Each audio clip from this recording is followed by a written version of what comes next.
El aire del amanecer era fresco, y lavaba el olor de la tierra mojada. Cain abrió los hoyos en el lecho de pieles don dormía.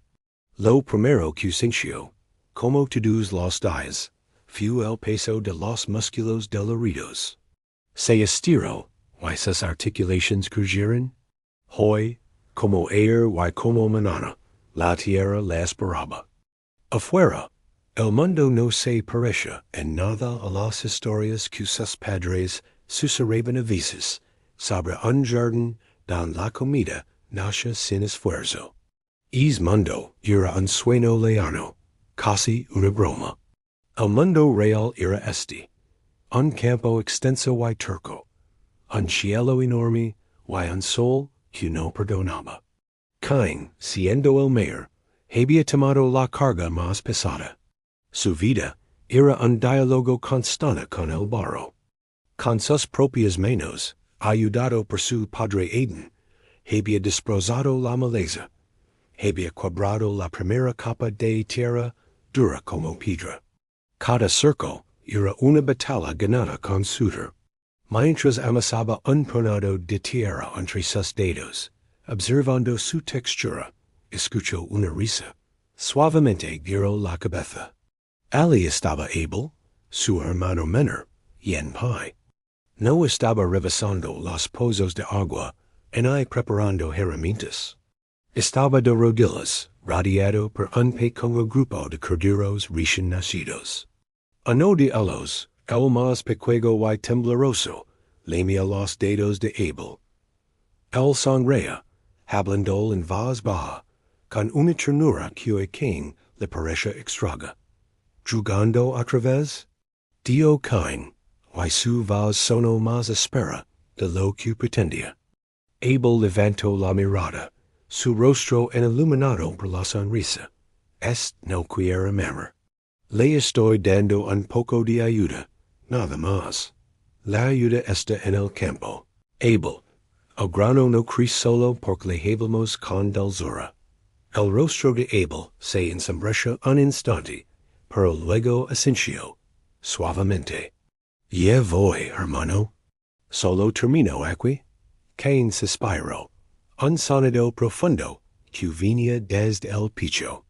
Tomó la herramienta de madera y piedra afilada, su azada, y se encaminó hacia el campo que, y empezaba a marcar con líneas rectas y profundas.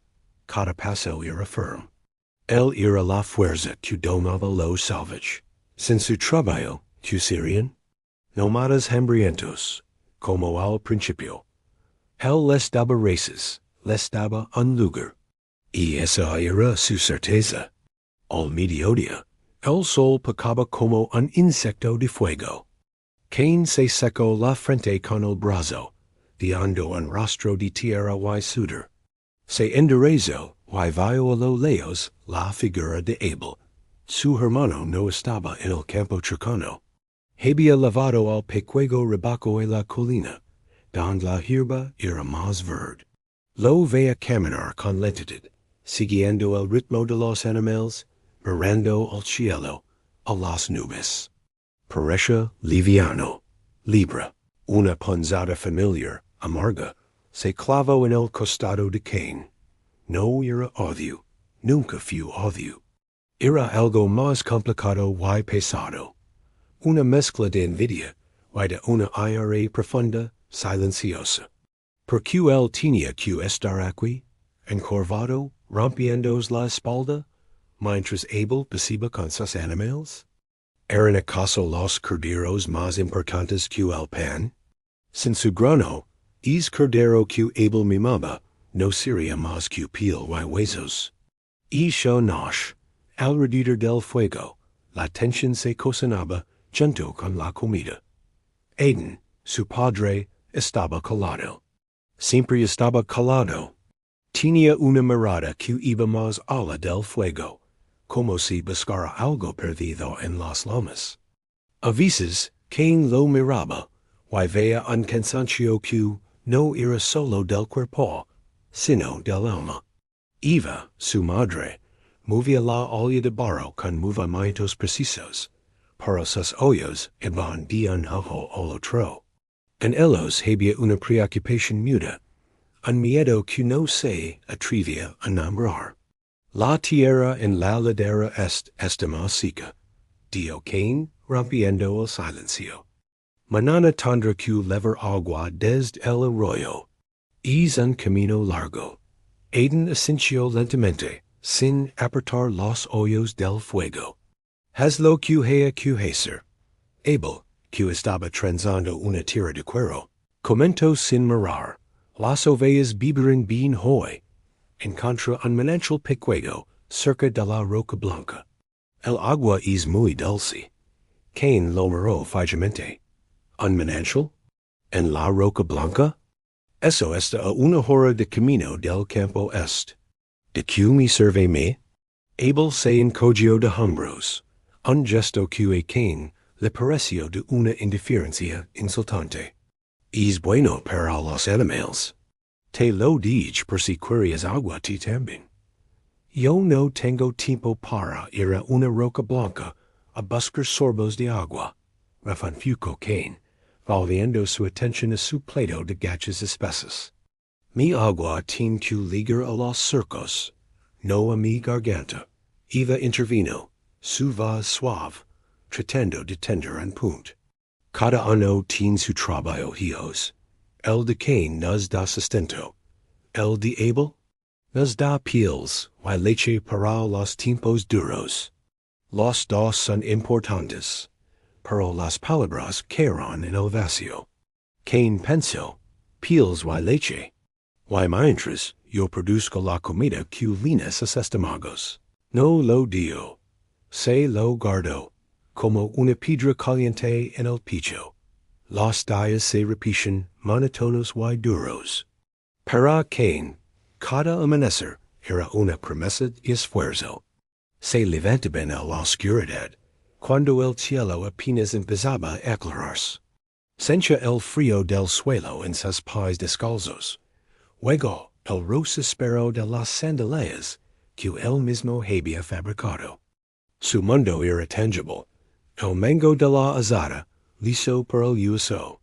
El filo de la piedra, que había que afilar cada tarde. El peso de la semilla en la bolsa de cuero. Observaba a su familia. A su padre, Adán, que a veces se quedaba horas sentado, talando un trozo de madera con una expresión ausente. Cain sabía, por los fragmentos de historias que había escuchado, que su padre recordaba otro lugar. Un lugar sin espinas, sin sudor en la frente para comer. Es recuerdo, en vez de dar esperanza a Cain, le daba rabia. ¿De qué servía recordar un paraíso perdido? Ellos estaban aquí, en ** mundo. Y en este mundo, solo el trabajo duro te salvaba. Su padre parece haber rendido a la nostalgia. Y dejaba el peso del presente sobre los hombros de su hijo mayor. Y luego estaba Abel.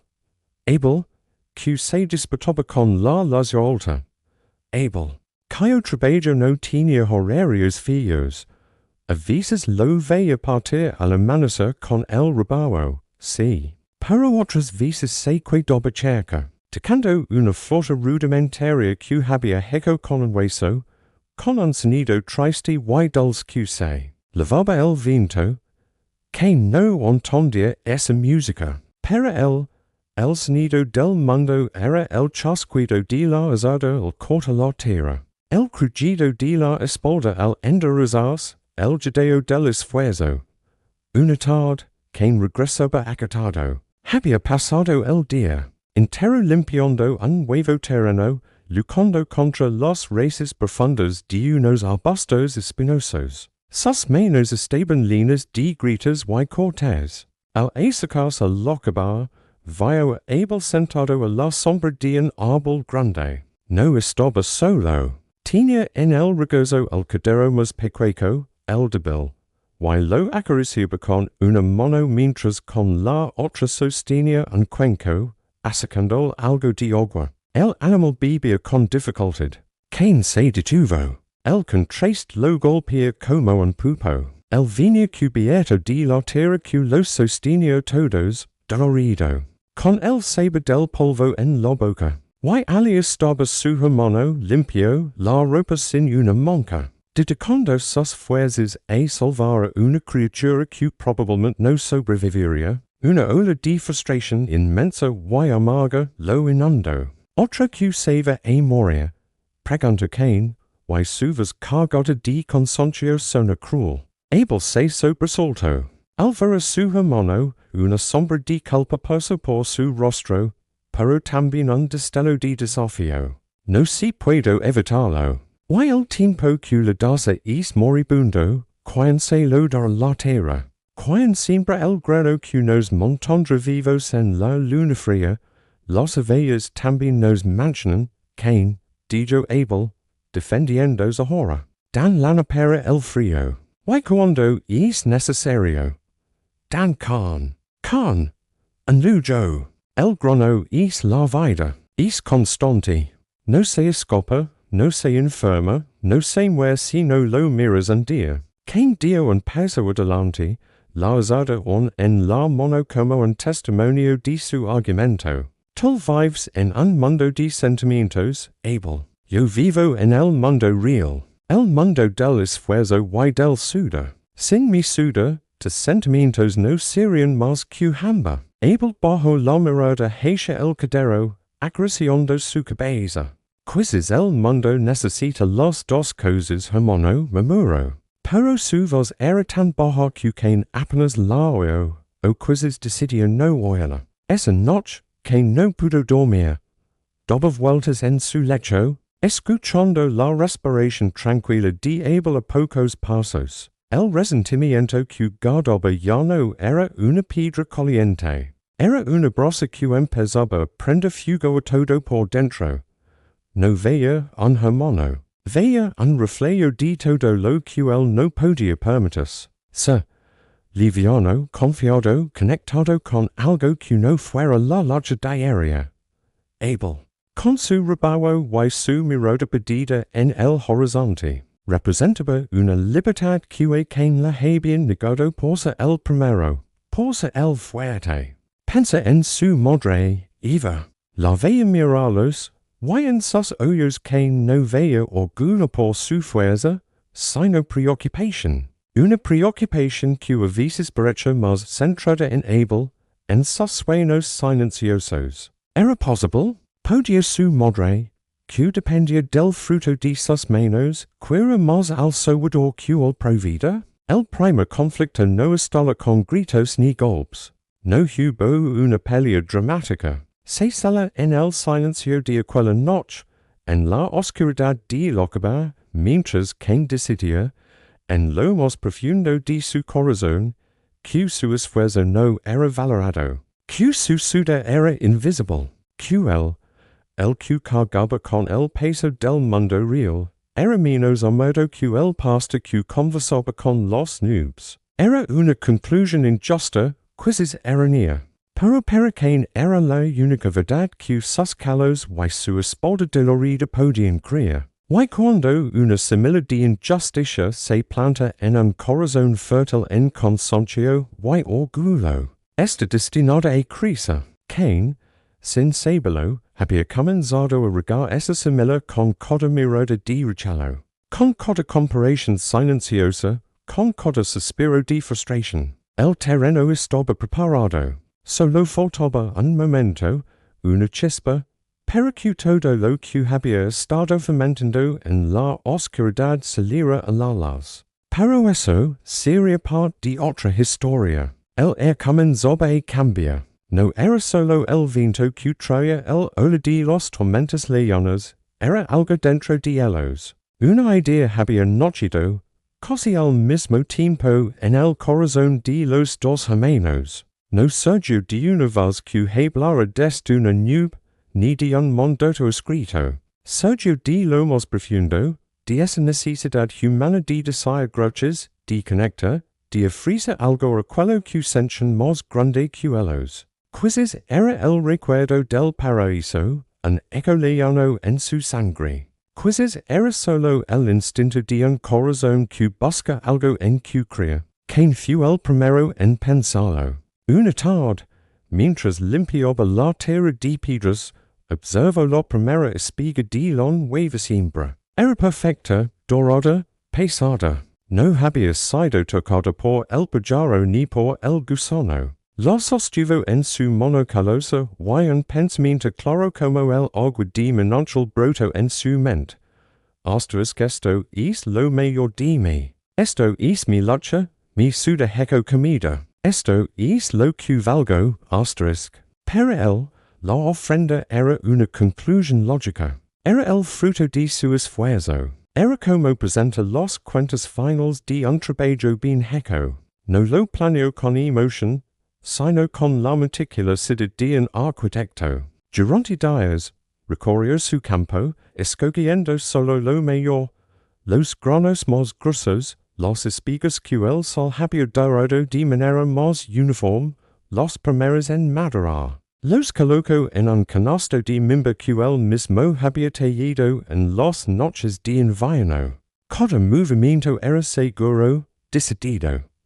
Esta ofrenda era la prueba definitiva. Era su manera de decir, mira lo que he hecho, mira lo que te doy, ahora, reconocen. El resentimiento de Cain es una advertencia que resuena a través de los siglos. Nos recuerda que las comparaciones y el sentimiento de injusticia pueden envenenar hasta el vínculo más sagrado. A veces, la mea batalla no se libra en el campo, sino en el silencio de nuestro propio corazón. Gracias por acompañarnos en este viaje. Si te ha gustado, no olvides suscribir para descubrir cómo continúa esta y otras historias. Hasta pronto.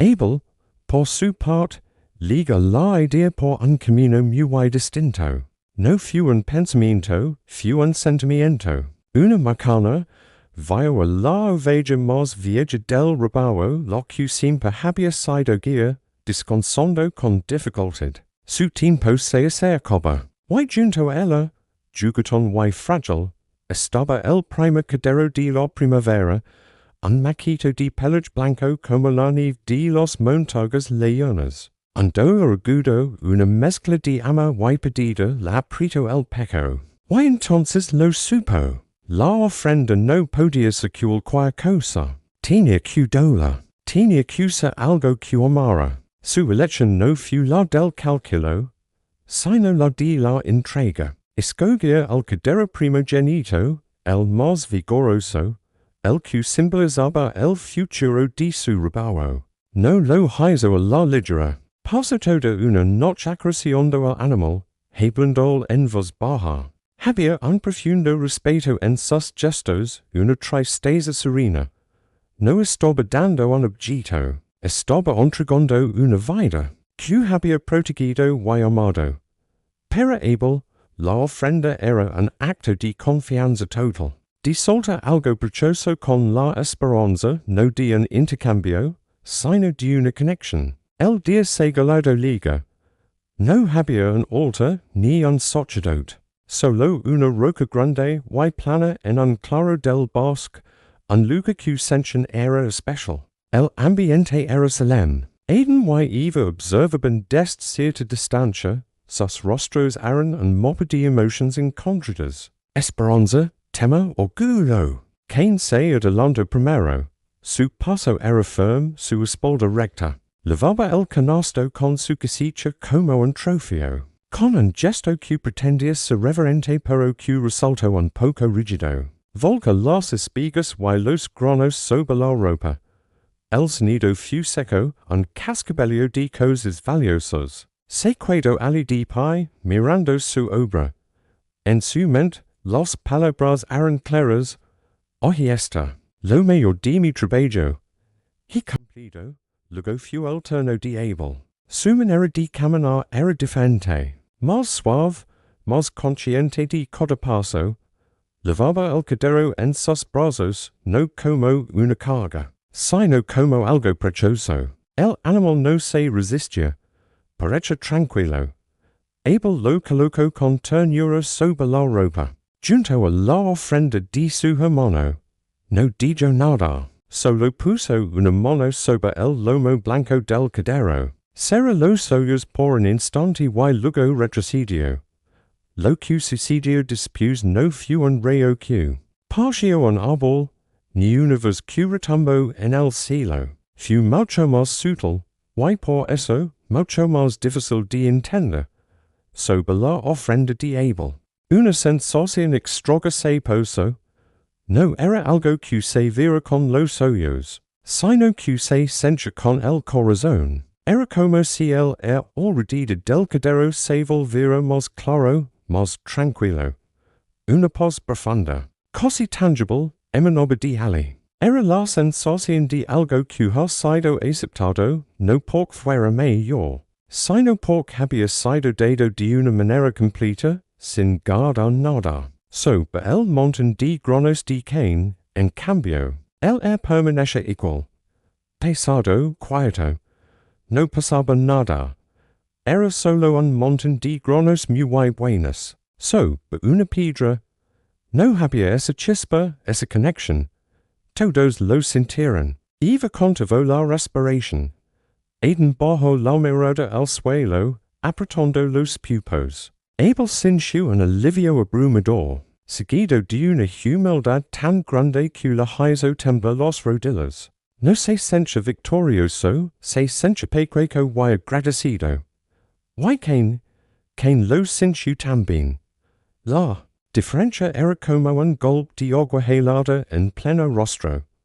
Al principio fue incredulidad. Mir su ofrenda, luego la di su hermano. Espa, no podía ser. Él había dado lo mayor. Que más querían, que tenía es animal que no tuvieran sus granos perfectos. La incredulidad se convirtió en un cálculo subió desde el estómago hasta la garganta. No era solo decepción. Era la herida más profunda que había sentido en su vida. Era la confirmación de todos sus miedos silenciosos, su trabajo, su esfuerzo, su sudor. No eran suficientes, no eran vistos, no eran astros llamados astros de la misma manera. Su rostro, que al principio estaba lleno de expectativa orgullosa, se desmoronó. Los músculos de su mandíbula se tensaron. Sus ojos, que siempre miraban con determinación, ahora brillaban con una luz distinta, confusa y furiosa. Porque, pensa, pero el pensamiento era un rugido sordo dentro de su cráneo.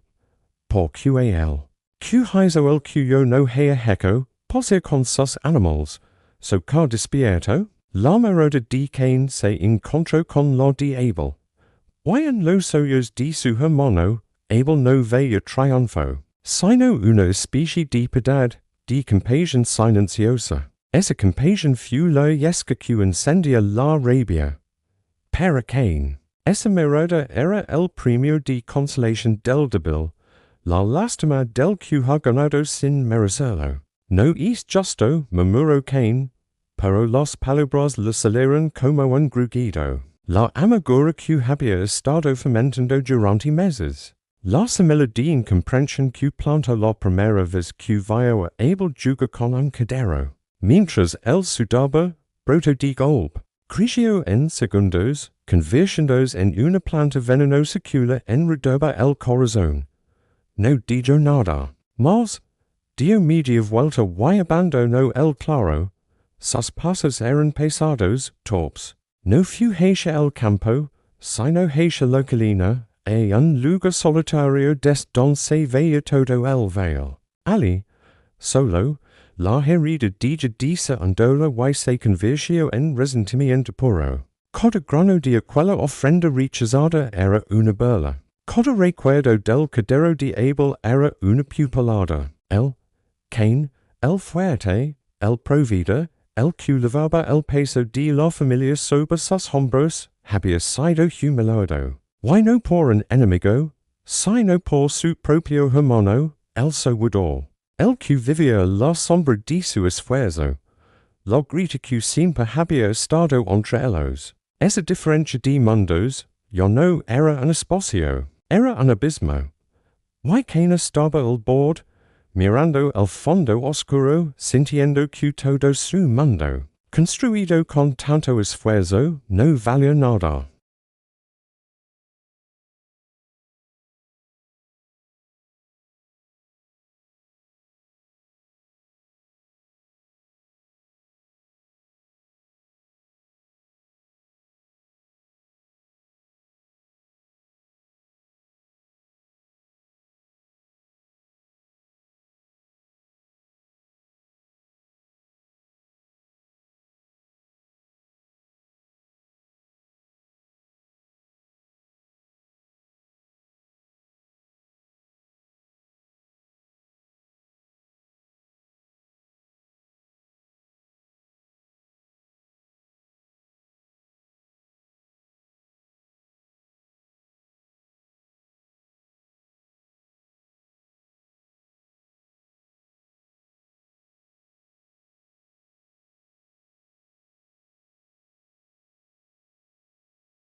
Porque no es justo, rugió Caín, y ya no pudo contenerlo.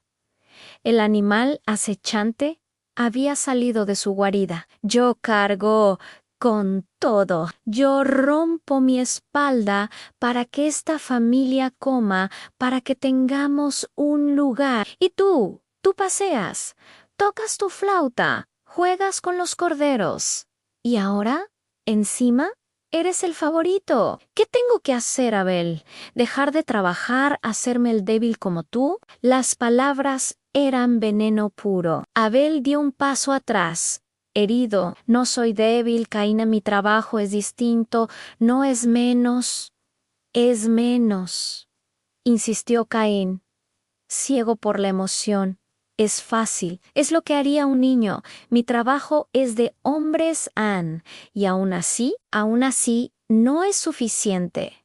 Su voz se quebró en la última frase, y en esa quiebra se mostró toda su vulnerabilidad, todo su dolor. Pero fue un instante. La rabia tapó la grieta al segundo. Abel lo miró. Y por primera vez vio más allá del hermano enojado, vio el dolor abismal, la soledad, y en un intento desesperado por llegar a él, dijo las palabras equivocadas.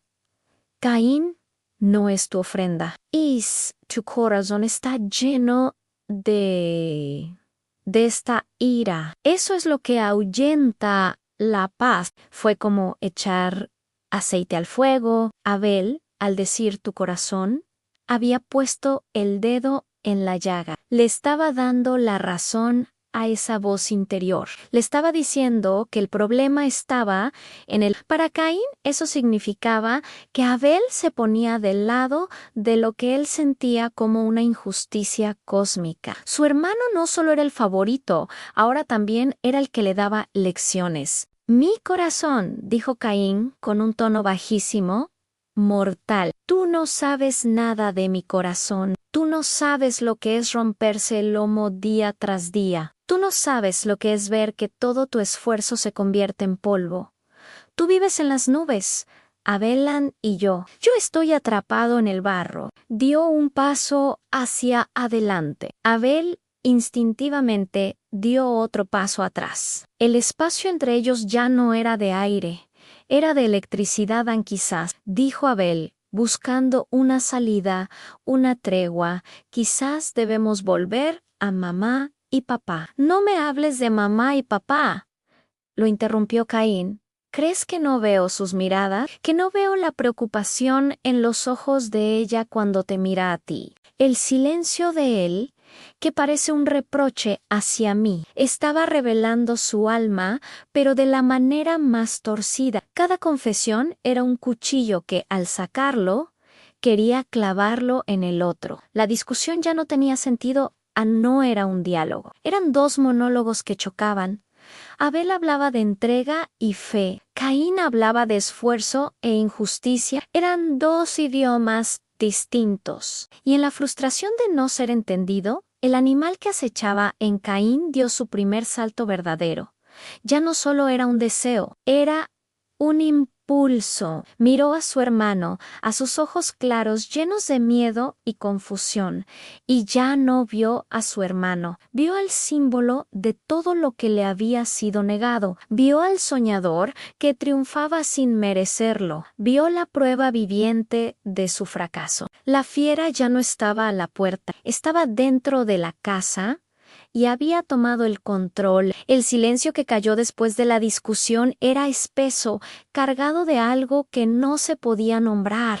Caín miraba a Abel, pero ya no veía a su hermano menor. Veía una sombra que le había robado la paz, una pregunta viviente que lo acusaba con su sola existencia. El sol, que antes era un aliado que secaba la tierra, ahora parecía una mirada fija e implacable sobre ellos. Abel dio un paso más hacia atrás, instintivo. El miedo le había cambiado el rostro. Ya no era el hermano confiado, era un animal joven que olfatea el peligro. Caín dijo, y su voz fue apenas un susurro ronco: «Vamos a casa, por favor». Y esas palabras, ese por favor suplicante, fueron la chispa final. Para Caín no eran una súplica, eran una debilidad más en la confirmación de que Abel era todo lo que él despreciaba, frágil, dependiente, necesitado de piedad. La fiera que llevaba dentro, aquella de la que le habían advertido, soltó por fin su cadena. Ya no era un susurro, era un rugido sordo que llenó sus oídos, tapando todo otro sonido: el canto de los pájaros, el susurro del viento, el latido de su propio corazón. No pensó, actuó en su mirada, bajó por un instante. Allí, a sus pies, estaba una herramienta. No era un arma. Era una parte de él, una extensión de sus manos. Era la piedra pesada y afilada que usaba para romper los terrones más duros, la que había atado con tiras de cuero a un mango robusto, la que le había dado callos y ampollas, pero también pan. Era el símbolo de su trabajo, de su lucha, de su identidad. Con un movimiento que no fue rápido, sino terriblemente decidido, se agachó y la tomó. El peso del mango de madera en su palma era familiar, reconfortante, pero esa familiaridad en ese momento era un engaño mortal. Abel abrió los ojos, grandes como platos. ¿Qué haces? Su cuerpo se preparó para huir, pero una parálisis de pura incredulidad lo clavó en el suelo por una fracción de segundo demasiado larga. Caín no respondió, no hubo grito de guerra ni palabra final de odio. Solo Onavens, pesado y rápido, levantó la herramienta no con la técnica del agricultor que ara la tierra, sino con la fuerza bruta del instinto más primitivo. El mundo se redujo a un túnel. Al final del túnel estaba el rostro de Abel, pálido, desencajado. El golpe no lo vimos. Lo imaginamos por el sonido, un sonido seco, hueco, que no debería existir nunca entre hermanos. Un sonido que cortó el tiempo mismo. Abel ko, no fu dramatico, no fu lento. Fu como en seco de grano que se suelta. Ko de lado, sobre la tierra que Cain tanto amaba. Un hililo rojo, oscuro y espeso, comenzó a serpentir des su sin, mezclándose con el polvo, empapándolo. Cain se quedó mirando. La fiera, satisfecha, se retiró de golpe. Y en el vacío que dejó, legó el silencio.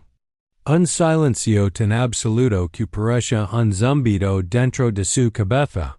Bajo la mirada hacia sus manos. Todavía aferaban el mango de la herramienta. En el filo de la piedra, una mancha roja empezaba a oscurecer. Lo soltó. La herramienta cayó al suelo con un golpe sordo al lado del cuerpo de su hermano. Entonces, por primera vez, vio los dedos de Abel, todavía ligeramente curvados, como si fueran a acariciar el lomo de un cordero. Vio sus sandalias, gastadas de caminar por las colinas. Vio el picho, que ya no se elevaba en abellaba. La realidad, lenta, brutal, empezó a filtrarse a través de la niebla de su rabia. No era un símbolo, no era una injusticia andante. Era Abel, su hermano. El niño que lo seguía a todas partes, el que intentaba imitarlo cuando eran pequeños, el que tocaba la flauta en las noches de verano. Un temblor le sacudió las piernas. Dio un paso atrás, luego otro. Su respiración se convirtió en un llanto corto y rápido. El aire le quemaba los pulmones.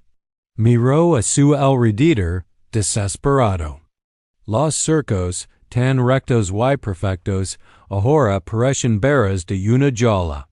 El cielo, tan grande, se sentía como una losa de piedra gris aplastándolo. ¿Qué había hecho? La pregunta no tenía respuesta, solo eco, solo vacío.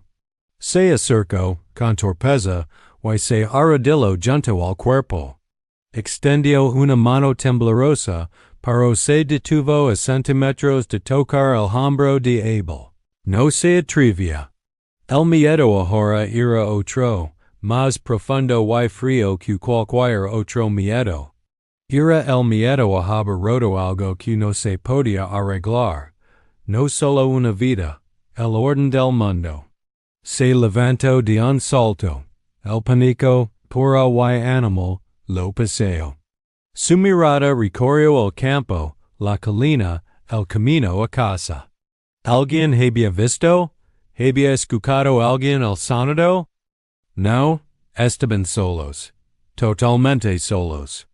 Sin pensarlo, movido por un instinto ciego, agarró a Abel por los hombros y empezó a arrastrarlo. Era más pesado de lo que imaginaba. Inert, los pies de su hermano daban dos surcos irregulares en la tierra. Jadeando, sudando un sudor frío que no tenía nada que ver con el trabajo. Lo llevó hasta un pequeño hoyo natural, una depresión del terreno medio escondida entre unas matas. con las manos desnudas, empezó a remover tierra, a empujar piedras. No era un sepulcro, era un escondidor apresurado. Cubrió el cuerpo con tierra y piedras, y luego con ramas secas. Quería borrarlo. Quería que la tierra se lo tragara y que todo volviera a ser como antes. Cuando terminó, se quedó de pie sobre el montículo irregular. Sus manos estaban sucias de barro y de algo más oscuro, pegajoso. Las frotó contra su túnica, una y otra vez, para la manca parecía quedarse. No era solo en sus manos. La sencha en la piel, debajo de la piel. El sol empezaba a brillar, teniendo el cielo de un araña sangriento. Cain tomó la herramienta manchada. No podía darla ali, la miró. Y no era su herramienta, era un testigo. Con fuerza, lanzó lo más lejos que pudo, hacia un matorral espinoso. Luego, comenzó a caminar de vuelta a casa. Cada paso era una agonía. El mundo se veía igual, pero completamente distinto. El canto de un pájaro era estridente, una burla. La brisa en su rostro, un susurro acusador. Llegó a la cabana cuando la última luz del día se desvaneció. En la puerta estaba Eva. ¿Dónde está Abel? Preguntó su madre, su voz cargada de una simple preocupación doméstica. Ya debería haber vuelto con el rebaco. Cain la miró. Sus ojos debían estar vacíos o llenos de algo tan horrible que Eva sintió un escalofrío. No lo sé, Dio, y su voz sonó extraña, metálica, como si no fuera suya. ¿Acaso soy yo el guardián de mi hermano? Las palabras salieron solas. Frías, cortantes, líneas de un desprecio que no era solo para Abel, sino para todo, incluso para sí mismo. Eva abrió la boca para decir algo, pero no salió sonado. Solo un dolor incipiente, una sospecha tan terrible que no podía formarse en una idea completa. Cain pasó a su lado y entró en la cabana. Se sentó en su lugar, frente al fuego que Adán avivaba. Las llamas bailaban, pero a Cain no le daban calor. Solo le mostraban visiones. El destello en el filo de la piedra, el hilillo rojo en la tierra. Adán lo miró. No preguntó por Abel. Miró a su hijo mayor, a la suciedad en su túnica, al vacío en sus ojos. Y en el silencio del Padre, que conoce el sabor del error y de la pérdida, Cain sintió que lo sabía. Que lo sabía todo. Se llevó un pedazo de pan a la boca. Lo masticó. Sabía a ceniza. Había hecho lo impensable. Había convertido el campo que alimentaba en un campo que escondía. Había usado la herramienta que daba vida para quitarla. Y ahora, sentado en la mesa familiar, con el lugar de su hermano vacío, con el agricultor, el fuerte, el proveedor, era solo un hombre roto, escuchando en el crepitar del fuego el primer y más solitario lamento del mundo. Los días siguientes fueron un sueño pesado, una niebla espesa en la que Cain se movía como un sonámbulo. El lugar vacío de Abel en la mesa, el silencio donde antes estaba su risa, el rebaco que mugía confundido en el redal sin su pastor. Cada cosa era un grito silencioso. Eva lloraba en secreto, un llanto seco y desesperado. Adán se había vuelto en más silencioso, si eso era posible. Su mirada, cuando se posaba en Cain, ya no era de reproche, sino de un dolor tan profundo que parecía un abismo. Cain intenta volver al campo. Tomó su azada nueva por la otra estaba perdida. Y se paró frente al primer cerco. Pero cuando clava la herramienta en la tierra, una repulsión física le recorrió los brazos. era como si la tierra misma se hubiera vuelto diferente. Yo no era la aliada que respondía a su esfuerzo. Era un testigo mudo, campus del secreto que escondía en su seno. El suda que cae di su frente ya no era el de un trabajador, era el suda frío del culpable. Una macana, mientras intentaba arar una zona cerca de la colina, una voz lo loma. No era la voz interior de la advertencia. Esta vez era algo que resonaba en el aire mismo, tranquila, clara. White tan lina de una tristeza infinita que hizo que Cain se soltara del arado. Cain, el se quedó inmóvil, no se atrevió a mirar hacia arriba. Dund esta Abel to hermano? La pregunta no era un interrogatorio. Era una invitación, la última, a confesar, a soltar la carga. Pero Cain ya había construido su muralla. La amagora y el miedo habían cementado contra ladrillo. En vez de derrumbarse, se apretó contra su orgullo herido. No lo es. ¿Acaso soy yo el guardián de mi hermano? Las palabras resonaron en el air claro de la macana. Why después un silencio aún más profundo? Luego, la voz habló de nuevo.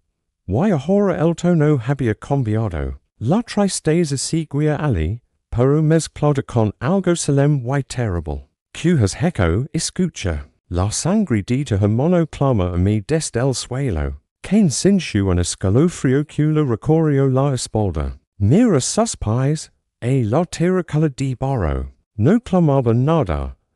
Estaba muda. Pero el asterisk sintió asterisk la acusación. Cada grano de polvo, cada piedra pequeña, parecha mirarlo. La tierra que él había dominado, que había doblegado con su fuerza, ahora se volvía en su contra. Yo no le daría su fuerza. Era como si el suelo bajo sus pies se hubiera convertido en algo ajeno, hostil. Ahora, por esto, quedas maldito. Aliado de este suelo que abría su boca para recibir de tu mano la sangre de tu hermano. Maldito. Cuando cultives el suelo, no te derramas su fruto. Que se redime, vagabundo, y errante serás en la tierra. Vagabundo. Errante. Sin hoga. Sin. Circos que marcar, sin casiche que espera. Para Cain, que había construido su identidad en dominar un pedazo de tierra. Eso era una sentencia de muerte en vida. El pánico, más fuerte que cualquier remordimiento, lo ahoga. El miedo a la soledad, a la venganza, a la nada, se apoderó de él. Mi castigo es demasiado grande para soportarlo. Hoy me echas de este suelo. Why tendré que esconder de tu presencia? Ser un vagabundo errante por la tierra. Why cualquiera que me encuentre me matara? Su preocupación no era el alma de Abel, ni el dolor de sus padres. Era su propio piel. Había creado un mundo de muerte, y ahora temía que las reglas de ese nuevo mundo se aplicaran a él. Hubo una pausa. El universo pareció contener la respiración. Y entonces, sucedía algo inesperado, una muestra de una misericordia que Cain no podía comprender. No será así. Pues si alguien mata a Cain, será vengado 7 veces. Cain alza la vista, confundido. Y el ciego puso una sigil en Cain, para que no lo matara cualquiera que lo jalara. No hubo un rayo, ni una marca de fuego en la frente. La sigil no era un estigma para seguirle al monstruo. Era lo contrario, un pacto de protección, una promesa terrible y irónica. El primer asesino sería la primera persona bajo la protección divina. Era como si el universo diera, tu crimen es tan monumental, tan nuevo, que ni siquiera voy a permitir que la cadena de violencia comience contigo. Tal serás el guardián de este nuevo y horrible paz. Cain no sintió alivio, sintió el peso abrumador de esa protección. Era una condena a viva, a recordar, a vega. Se levantó, no me hacia atrás, Hacia largabar don sus padres se consumian en undola ql habia credo. No pudo. Tomo un zuran pequeco, un contemplora diogua. Why se in camino hacia el est, hacia la terra di nod, un lugacayo nombra significaba vagabundio. Los primeros dias di camino fueron un infierno. Coda rostro que imaginaba en el horizonte era un possible enemigo. El sonido de una Roma que se quebraba lo hacia solta. Dormía en huecos de roca, con un ojo abierto. La sigil que levaba no era algo que pudiera ver, pero la sencha. Era como una campana de cristal invisible a su ruedida, que lo separaba de todo y de todos. Lo protegía, sí, pero también lo aislaba. Era el hombre más solo que había existido jamás. Ecos después, la leyenda dice que fundó una ciudad, que tuvo hijos, que su lineage criaderos y músicos, pero en su corazón, que nunca diga de vega, nunca pudo volver a cavar un cerco, la tierra. Pero él, siempre tuvo el calor de la sangre seca. El viento, en sus oídos, a veces sonaba como el último suspiro de su hermano. Y Abel se quedó en el campo, bajo el montículo de tierra y piedras, su sangre. Que clamo desde el suelo, no clamo venganza, clamo justicia, sí, pero sobre todo, clamo para que la historia no lo olvidara. Para que el nombre del hermano asesinado, del pastor de ovejas que solo sabía dar con el corazón, no se perdiera en el polvo.